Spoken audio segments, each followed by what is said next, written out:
1, 2, 3, 4, 5, 6, 7, and 8. Okay. I stand here today before the class of 2019, exceedingly proud of each and every one of you. I can speak for everyone when I say this. We did it. 4 years ago, we walked into this school as shy little freshmen. We just wanted to fit in and not get in the way of the big scary seniors. Well, my friends, just 4 short years later, and we are the big scary seniors. Now graduating, going our separate ways, and going on with our lives.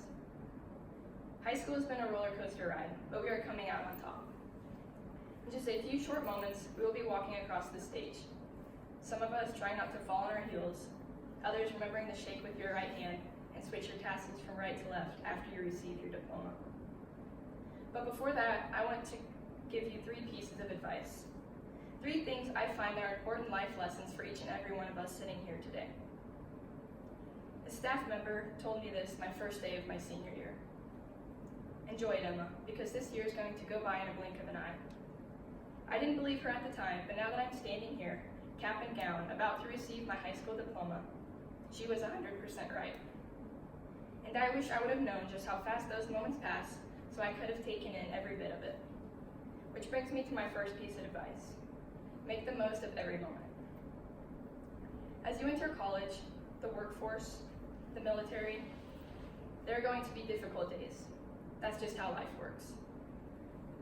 But just because things get difficult doesn't mean you should wish that time away. Live in the moment, whether it's good or bad, because you will never get this time back.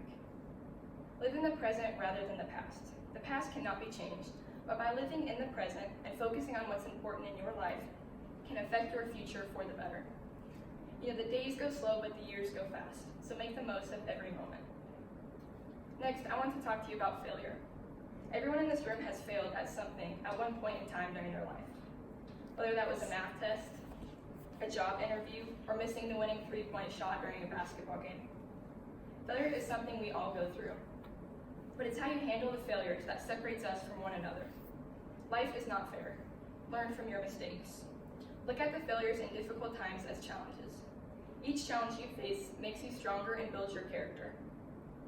If you do not acknowledge and take responsibility for your failures, they will not help you in the future. I understand no one likes to point out when they fail, but once you accept failure and learn from it, it will change your life. Lastly, striving for perfection. You can't be perfect. One can try, but they will be miserable trying. Life isn't perfect, so don't try to make it. Do what makes you happy. Sometimes you lose control and just have to go with the flow. It can be hard letting go, but it will be worth it in the end.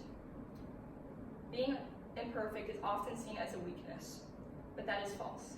Perfection is an illusion, and the struggle to achieve it will make you end up in frustration, anger, and/or self-criticism. Imperfection is okay and normal. You are not perfect. I am not perfect. Accept the imperfection in life. This day is bittersweet for all of us.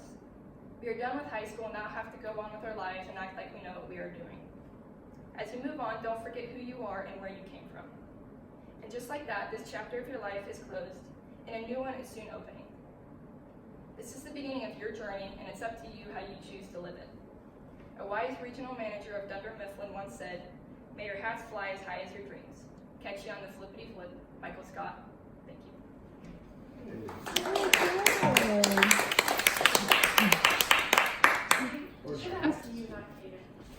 What? Yeah, have everybody here. I have one criticism. Yeah.